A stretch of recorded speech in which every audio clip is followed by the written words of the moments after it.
Hello viewers, আসসালামু আলাইকুম। আমি ইমরান ট্রাভেলের পক্ষ থেকে আপনাদেরকে জানাই আন্তরিক অভিনন্দন।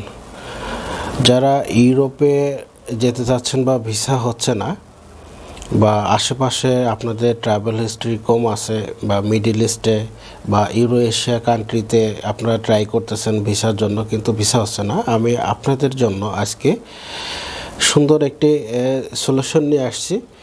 আপনারা যেতে পারেন জর্জিয়ার ভিসা নিয়ে। হয়তো আপনারা জিজ্ঞেস করতে পারেন যে জর্জিয়ার ভিসাটা আমরা কিভাবে করব। আমি আপনাদের সকল সমস্যা বা কি কি সমাধান আছে সেই জিনিসটা আমি আপনাদেরকে জানাবো এই ভিডিওতে।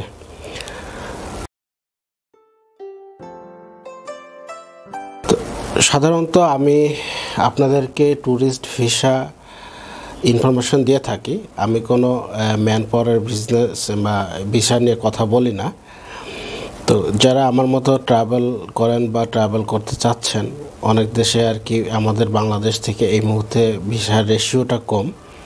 তো এখন ভিসার রেশিও জর্জিয়া, যেটা হলো আপনার তুরস্কের পাশের কান্ট্রি এটা।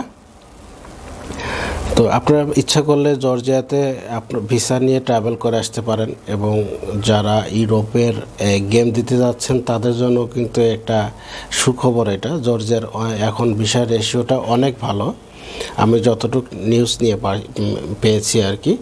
তো জর্জিয়ার যেহেতু আমাদের বাংলাদেশে এম্বাসি নাই, আপনাদেরকে ফাইল প্রসেস করে ভিএফএসির মাধ্যমে আপনারা জমা দিতে হবে। এইটা ভিএফএস আপনারা 20 থেকে আপনার 1 মাস সময় নেয় তারা।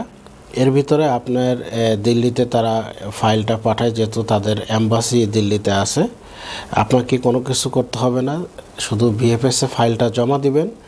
জমা দিয়ে ওরা হয়তো আপনাকে ডেট দেবে বা মেসেজেস দেবে যে এই ডেটের মেসেজ যাবে, এরকম কোনো অপশন দেবে আপনাদেরকে।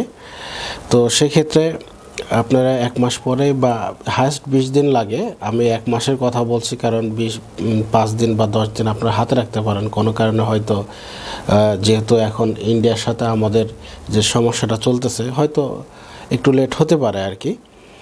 তো এখন আমি আপনাদেরকে জানাবো আসলে জর্জিয়ার জন্য কি কি ডকুমেন্ট আপনাদের লাগবে। এই ডকুমেন্টগুলো রেডি করে আপনারা ভিএফএসে চলে যেতে পারেন নিজেরাই, বা ওদের যে অ্যাপ্লিকেশন ফর্ম আছে ওটা ফিল আপ করে এই ডকুমেন্টগুলোর সাথে করে নিয়ে যে ভিএফএসে আপনারা জমা দিবেন। আর এদের ভিসা ফিটাও আমি জানাই দেবো যে আপনাদের ভিসা ফিটা কত আছে। তো প্রথমে হলো আপনাদেরকে যেটা করতে হবে যে ব্যাংক স্টেটমেন্ট নিতে হবে 6 মাসের। এটা সাধারণত সব এম্বাসিতে লাগে, আপনারা যারা রেগুলার ভিসা করেন এটা দিতে হবে। যদি বিজনেস করেন তাহলে বিজনেসের 6 মাসের একটা স্টেটমেন্ট নেবেন, আর পার্সোনাল একটা অ্যাকাউন্টের আপনারা স্টেটমেন্ট নেবেন। আচ্ছা, ব্যবসায়ীদের জন্য যারা ব্যবসায়ী তারা ট্রেড লাইসেন্স ইংরেজিতে অনুবাদ করে নেবেন এবং নোটারি কপি করে নেবেন। এটা এক কপি নোটারি করতে হয়। এটা রেগুলার যারা ভিসা করেন অবশ্যই এটা জানেন। চাকরিজীবীদের জন্য অফিসের এনওসি নেওয়া লাগবে। আর যারা বিজনেস করেন তারা কোম্পানির প্যাড এবং ভিজিটিং কার্ড অবশ্যই দিতে হবে, তবে ইংরেজিতে হতে হবে, বাংলায় হলে এটা হবে না। আর অফিসের আইডি কার্ডের কপি দিতে হবে চাকরিজীবীদের জন্য। আমি দুইটাই আপনাদেরকে শেয়ার করতেছি। তিন কপি হলো রঙিন ছবি লাগবে, যেটার আপনার 35 mm এবং 45 mm। অবশ্যই ব্যাকগ্রাউন্ডের কালার যেন সাদা হয়। সাথে যদি আপনাদের স্পাউস যায়, যদি আপনার ওয়াইফ যেতে চায়, তাহলে তাদের ন্যাশনাল আইডির কপি এবং passport, phone number, marriage certificate এগুলো লাগবে। তো যদি নাও যেতে চাই তবে ম্যারেজ সার্টিফিকেটটা আপনারা নোটারি করে রাখবেন। ম্যারেজ সার্টিফিকেট লাগবে। বাচ্চা থাকলে তাদের বার্থ সার্টিফিকেট এবং স্কুলের আইডি কার্ডের কপি লাগবে। তো এটা হলো ডকুমেন্ট লাগবে। এর সাথে যদি এক্সট্রা কোনো ডকুমেন্ট লাগে সেই ক্ষেত্রে হয়তো যদি অ্যাসেট ভ্যালুয়েশন লাগে, তবে মনে হয় অ্যাসেট ভ্যালুয়েশন এটা লাগে না। এরপরে আপনার এম্বাসির ফি হলো আপনার $20, মাত্র $20 আপনারা জর্জিয়ার ভিসা পেয়ে যাবেন বাংলাদেশে বসেই। তবে এখন এটা ডকুমেন্ট এবং ভিসার যে আপনার ভিসা ফিটা, এই দুইটা জিনিস বললাম। আপনারা ইচ্ছা করলেই যদি মনে করেন যে যাদের জর্জিয়া বা ইউরো এশিয়া, আপনারা জানেন যে জর্জিয়া এখন ইউরোপের সদস্য পাওয়ার জন্য অ্যাপ্লাই করতেছে, তবে ওদের যারা লোকজন আছে, কালচার আছে, টোটালটাই হলো ইউরোপপন্থী, ওদের ইউরোপ স্টাইলে চলে। আপনারা ইচ্ছা করলে জর্জিয়া থেকে খুব সহজেই ঘুরে আসতে পারবেন বাংলাদেশ থেকে। এটা ছিল ভিসার রেশিও, যেটা সবচেয়ে রেশিও এখন জর্জিয়ার।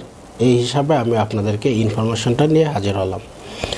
তো ভালো থাকবেন বন্ধুরা, অবশ্যই কমেন্ট করবেন যদি কোনো সমস্যা বা যদি এরপরও যদি কেউ বুঝতে না পারেন আমাকে কমেন্ট করবেন। আর যদি মনে করেন যে কোন ট্রাভেল এজেন্সির মাধ্যমে আপনারা প্রসেস করবেন, আমি